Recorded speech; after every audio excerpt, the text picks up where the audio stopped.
Good? Always good, brother. Here with our very good friend, former World and European Jiu Jitsu champion and early UFC pioneer, REMCO PARDOEL. How are you, big man? I'm right, for the second time. As long as the weather keeps good, then it's fine with me. Fingers crossed, brother. Fingers crossed. How are you enjoying Singapore? I love Singapore. I really love Singapore. Yeah. Second time here, and beautiful place. Yeah. You're here obviously cornering Melvin Manhoff for his ONE FC fight. Yeah. What are your thoughts on that? It was a Melvin Manhoff fight. It was like full of action, and too bad his opponent didn't want to fight. And they just waited for the moment, and you know, I'm not happy that his opponent ran away and didn't get a second yellow card or a red card. That should be like more obvious to me, because you know, I have bad fights for myself, but I never run away. You know, then you tap out, or it's okay, it's the end of the day for this day, but come on, it's fighting. Ah well, we got a classic MMA moment out of it though. I think this one will really do on some certain sides in MMA landscape. Yeah. Okay, regarding the growth of MMA and in particular what you're more interested in, I believe these days, BJJ in Asia, what are your thoughts on the sports in this continent? MMA is a game like BJJ, you know, and then yeah. If you see like last year's event, this year's event, ONE FC has a really true potential to be like second player in the market. I think they will be second player within a year in the market. And you see how I've been around some gyms now. I've been to Juggernaut, I've been to Evolve. It's good. People love play MMA. People love play BJJ over here, and it's yeah, I'm happy with that. Yeah. And you thought about relocating out here yourself? I'm busy with a project, and the project runs fine. I need to stay, but when options are open, I think about relocating over here. Yeah. Tell me about your early UFC experiences. You first fought at UFC 2, the second UFC, and you were the huge guy in a gi, representing classic jiu-jitsu. Tell me about it. I was a bit heavy those days, yeah. Man, it was like insane. I wanted to. It was an advertisement, and I want to fight less rules. Now, and also I always played judo and jiu-jitsu and taekwondo because my dad has a gym with it. But in Holland, there's a common lesson: if you do Thai boxing, you're a king, and if you play jiu-jitsu, you're gay, something like that. You know, it's like really, really terrible. And especially if people did Wing Chun or they did like Pencak Silat, yeah, they were really special and they could kill you and they didn't want to fight you. So I was entering that event because of the opportunity that I could fight somebody who was like playing Wing Chun or Pencak Silat. I want to know how well would I do against one of those athletes. Yeah. So my lucky draw was I get the first fight against that guy. So for me it was like okay, for me it was like a big test. But over there it was like Mayhem, and it should be in the stadium, and sold like 4,000 tickets, but something went wrong, so they needed to go to a small event venue, which could host like probably 3,000, and you imagine 4,000 people there, man, it's like, that's too much. It was a good experience.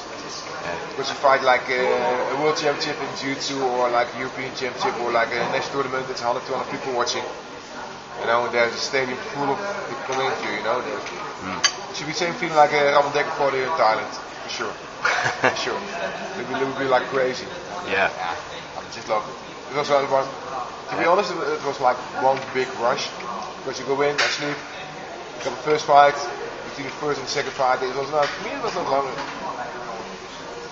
Yeah, you mentioned Dekkers. You know? You mentioned Dekkers, a man known for knocking people out in Thailand and Europe. You have a very famous knockout yourself, one of the most famous knockouts in UFC history, Orlando Vite. Yeah, tell us about that one. Yeah, it was. Yeah, we trained together, and then we trained together. We hang out together. Went to the sauna and regular sauna. Don't get me wrong. You never know. No, we went to the sauna, hang out, had a drink, and had a good time. And when it's fight, it's fight. But he demolished the guy. He was in his first fight. and the bets were 40 against 1. I heard afterwards. Yeah. But I knew You're the underdog, right? I was the one with 1. He was the one with 40. There was a guy, that was a good definition. There was a guy better than me.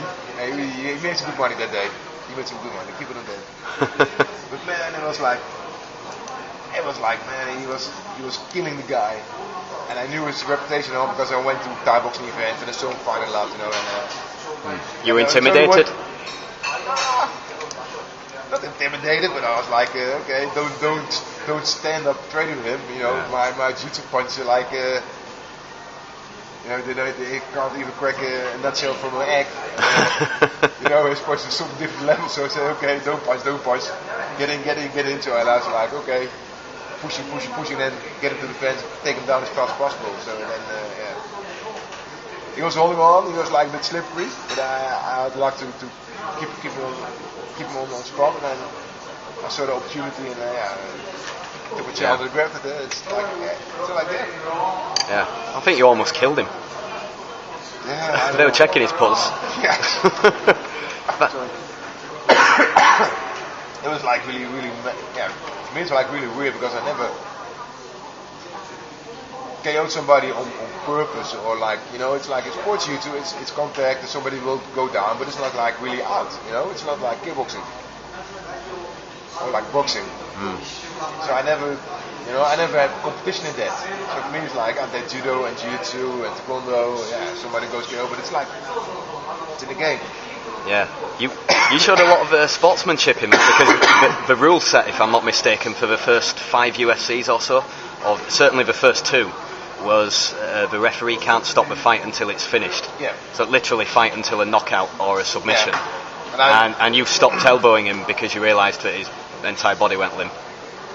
Yeah, I felt this you know, he was resisting like really hard, and then I felt like doing nothing. I said, okay, is this a game, you know? Because I looked at it like, okay, but he was like, so I quit immediately, you know, come on. At the end of the day, sports, you know. What was your next conversation with Orlando like? It was alright, because next day we went to the mountain together and we had a hang out all day. Yeah. See some nice spots in the mountains, and it was good. Well, when we meet, we still talk, and we were friends, you know, but for him and me it was sports, you know, and we didn't. I think a lot of people didn't see lots of touring happening at that time, because, you know, you won UFC 1, 2, 3. What was it like backstage at those early UFCs, when you'd be sat with the people that you have to later fight bare knuckle to the finish? Yeah, it was. I thought about 3 or 4 locker rooms. I was with Godot and some other people, and it was like, it was going, rushing, you know, just Godot is a good coach because he just made jokes all the time and made us laugh, you know, and because, you know, get attention off, and then when we go in, okay. And if you stood there and that's like, there's how can I say, it's like full of people, you know, so if you're going there, you get like, boom, you know what to do, and you know what to, you know, so that's all I believe, you know, just fighting is hard, you know, because you go in, somebody in the ring who wants to kill you, somebody in the ring he doesn't want to help you, and people who want to see you die, for instance, you know, and so there's a lot of tension. So if you, in my belief, if you do too much in pre-warm up and your warm up, it's not good. You gotta be relaxed, you know, because if you go in, your adrenaline goes up and you're ready to fight. For sure.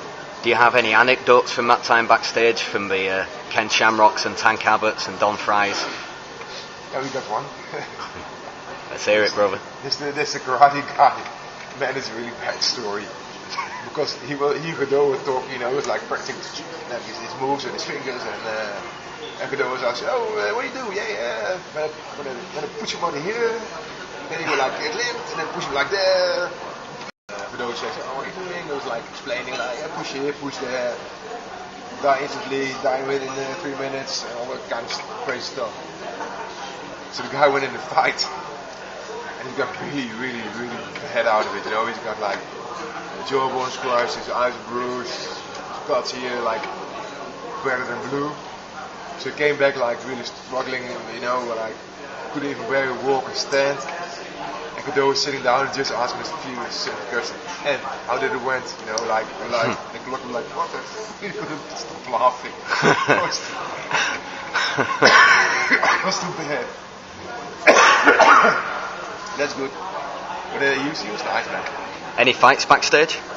No. Almost? Nowhere, not in my corner, where I was. I'd recommend. But it was some beef. You know, you had your badasses, or your so-called badasses, you know. And if they, you know, it's sports. The same guy, you know, I had a fight against the guy who was world champion Fletch, and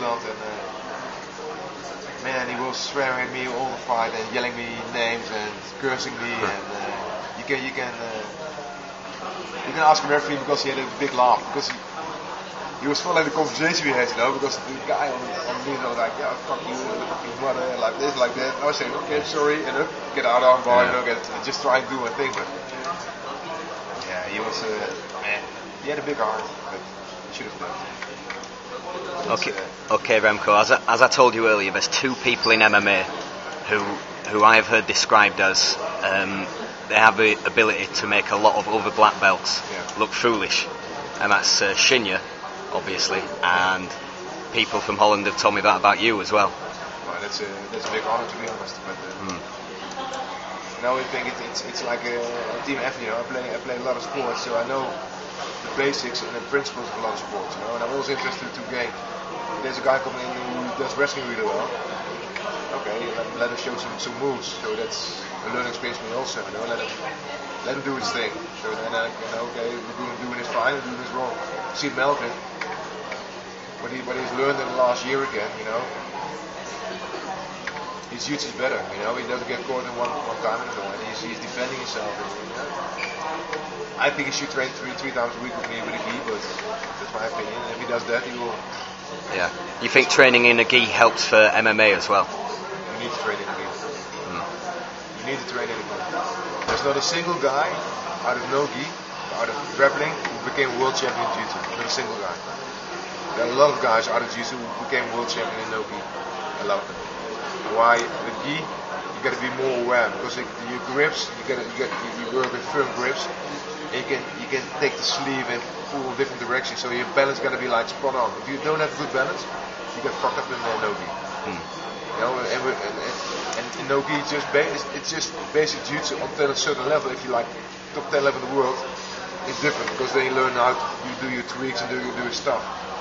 But for the average guy, the average MMA fighter, I think everybody look at Serge Pierre. He trains with the gi. John Jones start training with gi.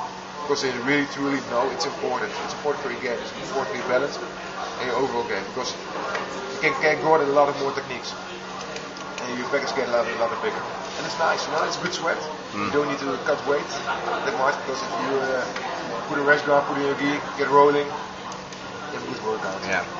Okay, you've been around a very long time, Remco. UFC fighter in 1994, but given that you still reportedly have a lot of success, to put it mildly, on the mats against current studs and black belts, have you ever thought about getting back in there? No, man, I'm a dinosaur. I'm 42. I'm like probably the Brontosaurus who's fading away. Maybe if you have a good fight against guys my age, and he's willing to put it up, and okay. Yeah. You and Ken. Maybe. I respect Ken a lot, so. Very, to me, he's very friendly, very relaxed, very open. Legend. Yeah, he's one of the legends. First champion of UFC and Japan. He was first the Bangladesh champion, and then he went to the UFC. Was also like a legend. Yeah, same year, 1995. Even if you don't both titles. Listen, for me, it's like even if you can't make the first place, you know. You're also like a legend or a champion to me, you know. If you put your effort in and you try and you look around and you try different stuff, different competitions, you're a true champion. What's the most memorable moment of your career in MMA and Jiu Jitsu?